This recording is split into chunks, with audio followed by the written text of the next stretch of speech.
सो hello students, welcome back once again. स्वागत है आप सभी का अपने यूट्यूब चैनल मैथ्स दुनिया में। तो आजकल स्टेट बोर्ड से रिलेटेड जो प्रीवियस ईयर में आपके मोस्ट इंपॉर्टेंट क्वेश्चन आए हैं उनसे रिलेटेड वीडियो हम आपके लिए लेके आ रखे हैं। तो उसी सीरीज में आज का ये जो वीडियो है आपके लिए लेके आ रखा हूँ और यहाँ पर आज भी हम मोस्ट इंपॉर्टेंट क्वेश्चंस को डिफाइन करने वाले हैं और धीरे धीरे हमारी जो तैयारी है थोड़ा सा और ज़्यादा मेहनत हम करने वाले हैं और बहुत बढ़िया जो आपके जो बड़े क्वेश्चन हैं जो आप 3 मार्क्स में और 6 मार्क्स में जो आपके क्वेश्चन आते हैं उन क्वेश्चन को आप कवर करने वाले हैं। तो चलिए शुरू करते हैं अपनी आज की क्लास और देखते हैं आज की क्लास का पहला क्वेश्चन आपके पास क्या है। तो लीनियर इक्वेशन 2 वेरिएबल से आपके पास क्वेश्चन है। तो इस क्वेश्चन में आपसे कह रहा है कि एक फ्रैक्शन आपके पास है, ये 9/11 बन जाता है जब आप क्या करते हैं इसके न्यूमरेटर और डिनोमिनेटर में 2 ऐड कर लेते हैं। ठीक है, एक पॉइंट इसको आप कवर कर लीजिए। तो सपोज अब देखिए जब भी आपके पास एक क्वेश्चन आता है तो आपसे यही पूछेगा कि फ्रैक्शन क्या है बच्चों। ठीक है, ये फ्रैक्शन आपसे पूछता है तो 3 मार्क्स में आया हुआ क्वेश्चन है। तो हम सबसे पहले इस हम मान लेते हैं let the numerator equal to x मान लेते हैं। ठीक है, और इसी तरीके से हम डिनोमिनेटर को मान लेते हैं y। तो हमारे पास फ्रैक्शन क्या बन जाएगा बच्चों? भाई एक फ्रैक्शन को बनाने के लिए एक न्यूमरेटर की जरूरत पड़ती है, एक डिनोमिनेटर की जरूरत पड़ती है। तो इससे हमने क्या बनाया, एक फ्रैक्शन बनाया। तो फ्रैक्शन हमारे पास बन गया x/y। ठीक है, अब हमारे पास अब आते हैं क्वेश्चन पे। तो अकॉर्डिंग टू क्वेश्चन क्या कह रहा है, देखो अकॉर्डिंग टू क्वेश्चन क्या है, ये कहता है आप न्यूमरेटर में मींस x में 2 ऐड कर लीजिए। जी हमने ये ऐड कर लिया। फिर कह रहा है डिनोमिनेटर में भी आप 2 ऐड कर लीजिए, कर दिया जी। तो कहता है कि इससे ऐड करने के बाद जो आपका x/y था वो अब 9/11 बन चुका है। तो 9/11 आपका बन चुका है। तो सीधा सा है, आप यहाँ पर से क्रॉस मल्टीप्लाई करिए और क्रॉस मल्टीप्लाई करके यहाँ से इक्वेशन निकालिए। तो ये 11x हो जाएगा प्लस 22 हो जाएगा और ये हो जाएगा 9y प्लस 18। ठीक है, और ये 11x इधर के लेके आएंगे इसको तो हो जाएगा -9 एंड इसको उधर लेके चलेंगे तो हो जाएगा -4। इसको लिख देते हैं बच्चों इक्वेशन नंबर 1। ठीक है, तो पहले वाले कंडीशन से पहली इक्वेशन बना लिया हमने।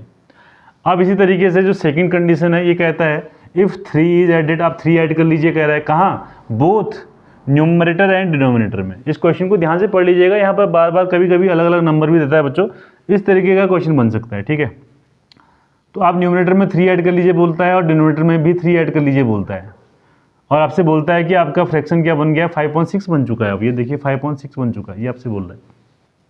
तो फिर क्रॉस मल्टीप्लाई करिए तो क्या हो जाएगा, 6x plus 18 equal to 5y plus 15 और इक्वेशन बनती है यहाँ से 6x minus 5y equal to -3।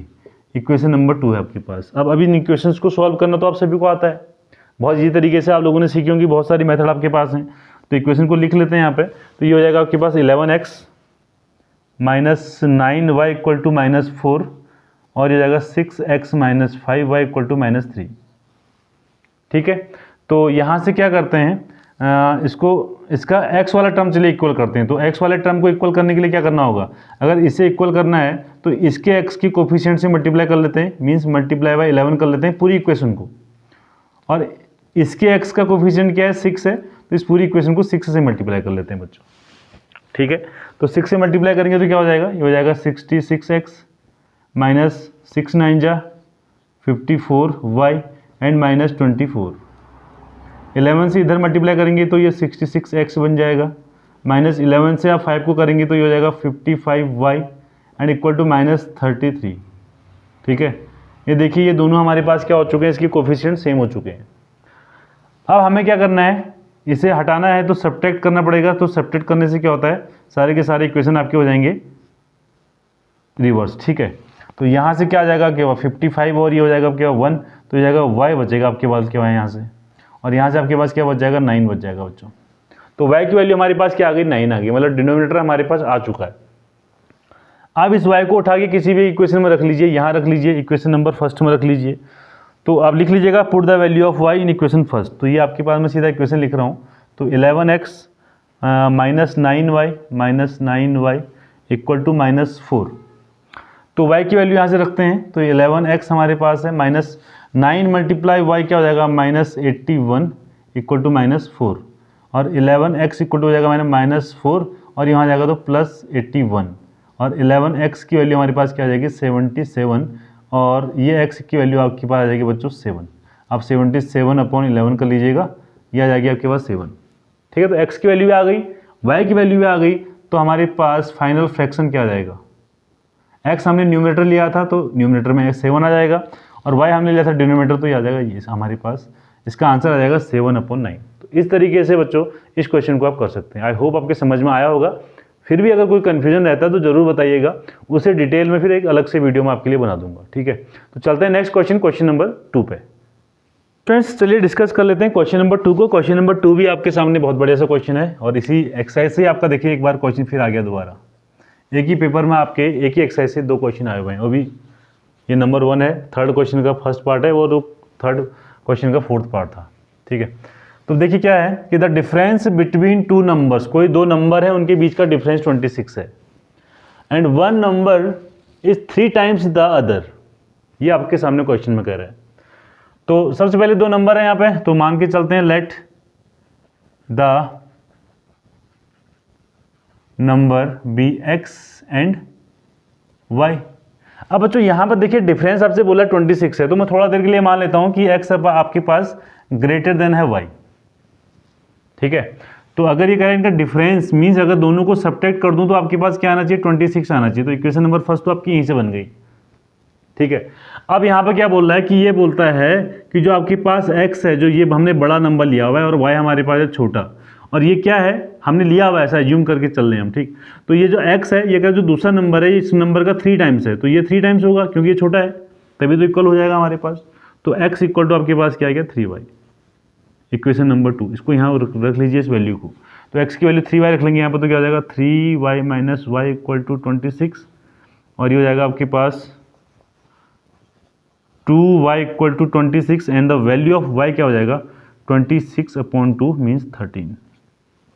तो y आपके सामने क्या आ गया 13 आ गया। ठीक है, तो x कितना हो जाएगा अभी, x इसका 3 टाइम है, तो हो जाएगा 39। तो आपके पास नंबर क्या आ गई, एक आ गया 13, एक आ गया 39। तो ये आपका आंसर हो गया बच्चों इस क्वेश्चन का। बहुत इजी क्वेश्चन था, और देखिए 3 मार्क्स में आपके एग्जाम में ये पूछा गया है। ये आपसे मैं बार बार कह रहा हूँ कि अगर आप मेहनत करते हैं तो कोई ताकत ऐसी नहीं है कि जो आपको रोक पाए आप 90 मार्क्स लेके आओ। ठीक है, तो आप मेहनत करिए। ठीक है, बाकी हमारा काम है, आप जो प्रॉब्लम होती है आप कमेंट बॉक्स में जरूर लिखिएगा। तो ठीक है, तो चलते हैं नेक्स्ट क्वेश्चन, क्वेश्चन नंबर 3 पे। सो स्टूडेंट्स क्वेश्चन नंबर 3 आपका आया है मेंसुरेशन से। देखिए बहुत प्यारा क्वेश्चन है, बहुत इंपॉर्टेंट क्वेश्चन है, आपके एग्जाम में बार बार पूछा गया है ये। ठीक है, तो चलिए इसका सॉल्यूशन करके देखते हैं आपसे क्या क्या आ गया। इसका फिगर भी मैंने आपके लिए बना लिया है कि थोड़ा हमारे पास टाइम कम लगे इसमें। तो a vessel is in the form of a hollow hemisphere. एक बर्तन है आपके पास जो होलो हेमिस्फीयर की फॉर्म में है, और माउंटेड इसके ऊपर क्या रखा हुआ है, एक होलो सिलेंडर रखा हुआ है। आप देख रहे होंगे इसके ऊपर एक होलो सिलेंडर हमने ये रखा हुआ है। ठीक है, तो the diameter of the hemisphere, जो ये हेमिस्फीयर है, ठीक है, जो हेमिस्फीयर है हमारे पास, ये हेमिस्फीयर का जो डायमीटर है, मीन्स ये डायमीटर किसका हो जाएगा, ये सिलेंड्रिकल पोर्शन का भी आपका वही हो जाएगा डायमीटर 14 सेंटीमीटर।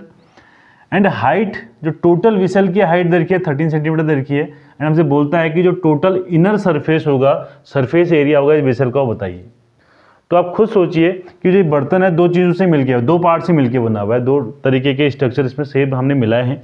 एक हमारे पास होलो सिलेंडर है, एक होलो हेमिस्फीयर है। तो इसका टोटल सरफेस एरिया कैसे निकलेगा भाई, इसका टोटल सरफेस एरिया प्लस इसका कर्व सरफेस एरिया, जो भी हम इसमें बोला जाता है, इसके टर्म में क्या बोला जाता है इसे, कर्व सरफेस एरिया। मीन्स जो कर्व की फॉर्म में आपने सरफेस एरिया लिया है वो इसका किसका, सिलेंडर का, और इसका भी कर्व सरफेस एरिया किसका, हेमिस्फीयर का। दोनों को ऐड कर देंगे तो विसल का निकल जाएगा। तो उससे पहले थोड़ा सा हम यहाँ पर इसमें अपने हिसाब से थोड़ा सा इसमें वैल्यूज निकाल लेते हैं, जो हमें ज़रूरत है उसे निकाल लेते हैं। तो हमें ये पता है कि डायमीटर आपके सामने क्या दिया हुआ है, ये तो 14 है, तो इसका रेडियस निकाल लेते हैं।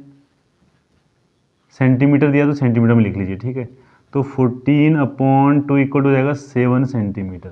तो ये हमारे पास हो गया कि ये जो इसका रेडियस है ये 7 सेंटीमीटर। अब ये यहाँ भी रेडियस 7 सेंटीमीटर है हमारे पास, ये भी 7 सेंटीमीटर है। एक बात याद रखिएगा बच्चों, आपके पास ये जो सर्कल है तो ये भी हमारा रेडियस होगा।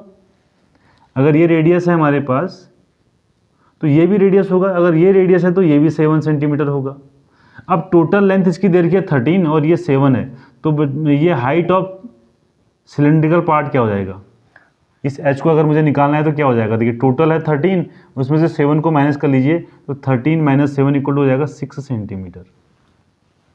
ठीक है, तो हमारे पास क्या आ गया, हाइट ऑफ, अगर हम लिखें हाइट ऑफ सिलेंड्रिकल पोर्शन तो क्या हो जाएगा 13 माइनस 7 इक्वल टू 6 सेंटीमीटर। तो इस तरीके से हमारे पास ये दो चीज़ें आ गई हैं जो हमें इसमें मेन इंपॉर्टेंट हमारे पास हमें ज़रूरत पड़ेगी बच्चों। तो अब यहाँ पे हम लिखा लेते हैं कि inner surface area total inner surface area of, अब हमारे पास हम विसल का इनर सर्वे एरिया निकालने को तैयार हैं। तो इसमें क्या लिखा जाएगा, क्या आएगा कर्व सरफेस एरिया, इसको लिखेंगे सी, ऐसे लिख देता हूं, curve surface area of hemisphere plus curve surface area of cylinder. देखो इन दो चीजों से, दोनों शेप से मिलकर बना हुआ है। तो आप बताइए कि जो कर्व सरफेस एरिया होता है किसी हेमिस्फीयर का कर्व सरफेस एरिया, इसका फॉर्मूला क्या होता है, इसका फॉर्मूला हमारे पास होता है 2πr²। आप सभी को ये देखिए, ये बहुत इंपॉर्टेंट फॉर्मूले हैं, आपको सारे के सारे फॉर्मूले बिल्कुल लर्न होने चाहिए। ये आपको बता दूं, इन क्वेश्चन को आप तभी कर पाओगे जब सारे फॉर्मूले आपको लर्न होंगे। तो curve surface area of hemisphere कितना होता है आपके पास 2πr² होता है, और कर्व सरफेस एरिया आपके पास जो सिलेंडर का आता है वो आता है बच्चों 2πrh। ये कर्व सरफेस एरिया होता है किसका, सिलेंडर का। तो यहाँ पर क्या कर सकते हैं हम, तो यहाँ पर 2πr अगर हम यहाँ पर कॉमन ले लेते हैं तो हमारे पास क्या आ जाएगा r प्लस h, यहाँ रिमाइंडर बच जाएगा। तो इसकी वैल्यू रख देते हैं आप, तो 2 इंटू पाई की वैल्यू आपके पास है 22/7, r आपके सामने रेडियस है कितना 7, और r प्लस है 7 प्लस 6 आपको दिया हुआ है। तो यहाँ से निकाल लेते हैं इसकी वैल्यू, तो ये आएगी आपके पास, यहाँ कैलकुलेशन कर लेते हैं 2 मल्टीप्लाई 22/7, अच्छा 7 सीधा कैंसिल कर लेते हैं यहाँ पे, ये इसका मल्टीप्लाई करके लिख देते हैं, 7 प्लस 6 इज 13, तो ये आ गया 44 मल्टीप्लाई बाई 13, और 13 4 जा 52, और ये आ गया 52 और 5 कितना हो गया 57 सेंटीमीटर स्क्वायर, 572 सेंटीमीटर स्क्वायर आ जाएगा इसका total surface area, curve surface area, मतलब पूरे विसल का सरफेस एरिया आ गया हमारे पास। ठीक है, तो इस तरीके से इस क्वेश्चन को किया जाता है बच्चों। आई होप आपके समझ में आया होगा। कोई कंफ्यूजन, कोई दिक्कत होती है तो कमेंट बॉक्स में जरूर लिखिएगा। ठीक है, तो चलते हैं नेक्स्ट क्वेश्चन, क्वेश्चन नंबर 4 पे। क्वेश्चन देखते हैं क्वेश्चन नंबर 4। क्वेश्चन नंबर 4 में आप देखिए क्या दिया है आपको। ठीक है, तो क्वेश्चन नंबर 4 में आपके पास है ये इक्वेशन है, इसको आपको सॉल्व करना है। तो ऐसे क्वेश्चन को करने के लिए आपने सीखा होगा इसके लिए क्या तरीका लिया आता है। सबसे पहले इसे एक जो जनरल हमारे पास इक्वेशन होती है उस फॉर्म में लेके आएंगे, जो क्या होती है ax plus by plus c equal to 0, या फिर c को उधर भी लेंगे तो कोई दिक्कत नहीं है। इस फॉर्म में पहले इसको लेके आएंगे लीनियर इक्वेशन 2 वेरिएबल के स्टैंडर्ड फॉर्म में। तो यहाँ पर आप क्या करेंगे, हम इसे क्या कर सकते हैं भाई, तो यहाँ पर हम ये करते हैं कि 1/x को ले लेते हैं p, कुछ भी मान सकते हैं, हमने 1/x को यहाँ पर p कंसिडर कर लिया है, और 1/y को ले लेते हैं q। तो जब यहाँ पे इसकी वैल्यू लिखी जाएगी तो 2 मल्टीप्लाई 1/x है हमारे पास, तो 1/x की जगह क्या आ जाएगा p, और प्लस यहाँ क्या हो जाएगा 3 मल्टीप्लाई 1/y हो जाएगा, तो 1/y हमारे पास क्या आ गया q, एंड इक्वल टू हो गया 13 हमारे पास। तो इक्वेशन नंबर फर्स्ट बोल दें इसे। इसी तरीके से 5 मल्टीप्लाई 1/x यहाँ क्या हो जाएगा p, माइनस 4 मल्टीप्लाई 1/y क्या हो जाएगा यहाँ पर q, और ये आ जाएगा आपके पास -2, ये आ जाएगी इक्वेशन नंबर 2 आपके पास। ठीक है, तो इसे हमने लिख दिया 2p plus 3q equal to 13 and 5p minus 4q equal to -2। इस तरीके से हमने दो इक्वेशन बना लिए बच्चों। अब मैंने आपको भी तरीका बताया था, अगर मान ले चलो इसको अगर हम इसके कोफिशिएंट को सेम करना चाहते हैं तो इसमें इसके कोफिशिएंट का मल्टीप्लाई कर लीजिए जो 4 है, और इसमें इसके कोफिशिएंट का मल्टीप्लाई कर लीजिए जो इसका है q का। हमने q के इस वाली इक्वेशन में इस q का जो कोफिशिएंट है उससे मल्टीप्लाई कर दिया, और इस वाली इक्वेशन में इसका जो कोफिशिएंट है उससे मल्टीप्लाई कर दिया। तो इक्वेशन क्या बनेगी जरा देखिए, और कंप्लीट इसको पूरे इक्वेशन में मल्टीप्लाई करना है। तो ये क्या हो जाएगा 2 4 2 जा 8, 8p plus 12q equal to 52, और ये 3 से मल्टीप्लाई करना है तो हो जाएगा 15p -12q इक्वल टू -6। तो आप इजीली इसको सॉल्व कर सकते हैं। तो 12q आपका कैंसिल हो जाएगा, ये आपका कितना हो जाएगा, ये हो जाएगा 23p equal to 46 and the value of p हो जाएगा आपके पास 46/23 मीन्स 2 आपके पास आ गई वैल्यू ऑफ p। अभी x की वैल्यू नहीं आई है, ध्यान से सुनिएगा। अगर p की वैल्यू आपके पास 2 आ रही है तो हमने p को क्या एज्यूम किया था, p को लिया था हमने 1/x, तो p की जगह पे क्या लिखना पड़ेगा आपको, 1/x लिखना पड़ेगा, इक्वल टू 2 हो जाएगा। अब इसे क्रॉस मल्टीप्लाई कर लीजिए तो ये आपके पास क्या आ जाएगा, x इक्वल टू 1/2। तो x की वैल्यू कितनी आ गई यहाँ पे, 1/2 आ गई। ठीक है, अब इस p की वैल्यू को इक्वेशन में रख लीजिए, किसी भी इक्वेशन में रख लीजिए। सपोज इक्वेशन नंबर फर्स्ट में रख लेते हैं। तो इक्वेशन नंबर फर्स्ट हमारे पास है 2p + 3q is equal to 13। तो यहाँ पर p की वैल्यू हमने रखनी है 2, तो जाएगा 2 × 2 + 3q इक्वल टू 13, रहेगा 4 + 3q equal to 13 and 3q equal to आ गया 13 - 4 equal to 9 and the value of q क्या हो जाएगा, 9/3 इक्वल टू 3। ठीक है, तो q की वैल्यू कितनी आ गई, 3। तो q की वैल्यू आ रही है, हमने निकालना किसकी वैल्यू है, हमने y की वैल्यू निकालनी। तो q को हमने क्या माना था, 1/y लिया हुआ था, तो ये आएगा 3 and the value of y आप लिखेंगे तो y की वैल्यू आपके पास आ जाएगी 1/3 बच्चों। तो x की वैल्यू आ गई 1/2 और y की वैल्यू आ गई 1/3। सबसे पहले आपने क्या करना है, इसे कोई एक अलग वेरिएबल मान लीजिए, उसके बाद इसको सॉल्व करिए। सिंपल से आप इसको जनरल फॉर्म में ले आइए, उसके बाद इसको सॉल्व करिए। लास्ट में फिर आप एक्स और वैल्यू जो आपने एज्यूम किया हुआ था उसको रख लीजिए, वहाँ से एक्स और वाई की वैल्यू निकाल लीजिए। ठीक है, तो आई होप आपके समझ में आ गया होगा, बहुत अच्छे तरीके से क्वेश्चन समझ में आ गया होगा। इस तरीके के क्वेश्चन आपके एग्जाम में बहुत ज़्यादा पूछे जाते हैं। तो ये थी हमारी आज की वीडियो, जहाँ पर हमने 4 मोस्ट इंपॉर्टेंट क्वेश्चन को आपके लिए हम लेके आए थे, हमने डिस्कस किया। तो अगर आपको कोई प्रॉब्लम इन क्वेश्चंस में होगी तो आप ज़रूर कमेंट करके बताइएगा, और इसी तरीके से हमारे चैनल के साथ बने रहिए। चैनल को लाइक, शेयर और सब्सक्राइब जरूर करिएगा। ज़्यादा से ज़्यादा अपने फ्रेंड तक इस वीडियोज़ को भेजिए भैया आप। ठीक है, आपके साथ साथ जिन बच्चों की अभी तक तैयारी मैथ्स में बहुत अच्छे से नहीं हो पाई है, उन बच्चों के लिए बहुत इंपॉर्टेंट ये वीडियोज़ मैं बना रहा हूँ, तो अपने फ्रेंड्स तक ज़रूर शेयर करिएगा। तो मिलते हैं नेक्स्ट वीडियो में, तब तक के लिए bye bye and take care.